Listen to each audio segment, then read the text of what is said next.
तोपर्यंत आमच्या शरीरात रक्ताचा थेंब आहे, तोपर्यंत आम्ही लढत राहू.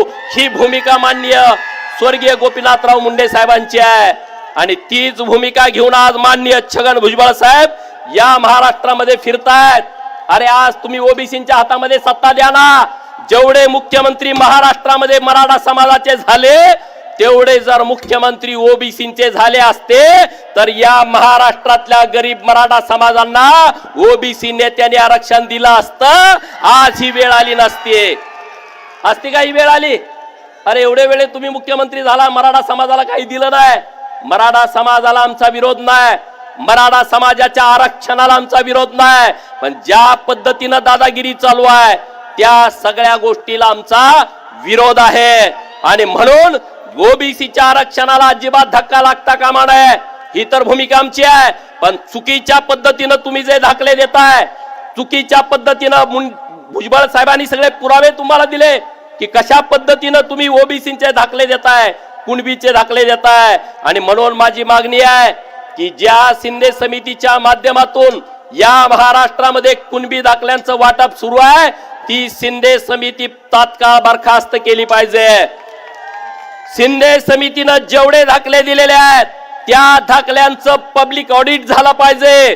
त्याच्यावरती आक्षेप घेण्याचा अधिकार या महाराष्ट्रातल्या सगळ्या जनतेला असला पाहिजे. आणि म्हणून त्याचा पब्लिक ऑडिट करा, श्वेतपत्रिका काढा, किती लोकांना तुम्ही दाखले दिलेले आहेत. अरे मराठा समाजाचा स्वभाव अन्याय करणाऱ्याचा नाही आहे. ही महाराष्ट्रातल्या मराठा समाजाला माझं आव्हान आहे, विनंती आहे. अरे तुम्ही तुमची स्वतःची आब कुणाच्या तरी नादाला लागून घालवू नका.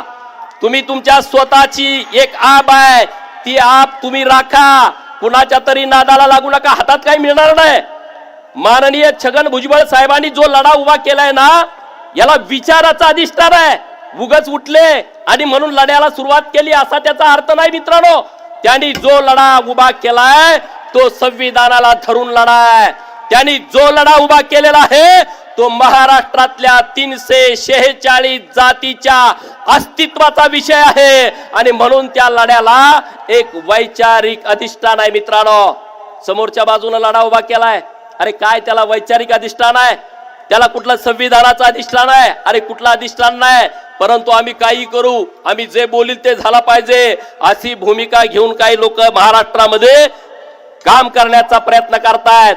अरे ज्या मराठा समाजामध्ये छत्रपती शिवाजी महाराजांचा जन्म झाला, ज्या मराठा समाजामध्ये राजश्री शाहू महाराजांचा जन्म झाला, तो मराठा समाज अन्याय करू शकतो का?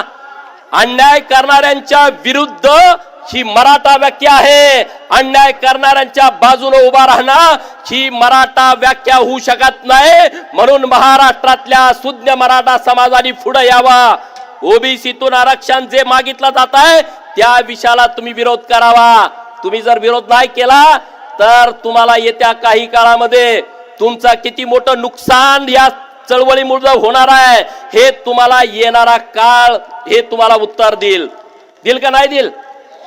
अरे आमची लोक बोलत नसतील, पण जेव्हा ती कृती करतील तेव्हा ती जोरात तुम्हाला त्याचं उत्तर दिल्याशिवाय राहणार नाहीत. मित्रांनो, डॉक्टर बाबासाहेब आंबेडकर साहेबांनी आम्हाला सगळ्यांना शिकवण दिली. शिक्षणाच्या बाबतीमध्ये आम्हाला सगळ्याला जागृत केला की तुम्ही शिका, संघटित व्हा आणि संघर्ष करा. मित्रांनो, आमची पोरं शिकायला लागली, वाघिणीचं दूध पेली आणि आज या महाराष्ट्रामध्ये मोठ्या प्रमाणामध्ये संघटित व्हायला लागली.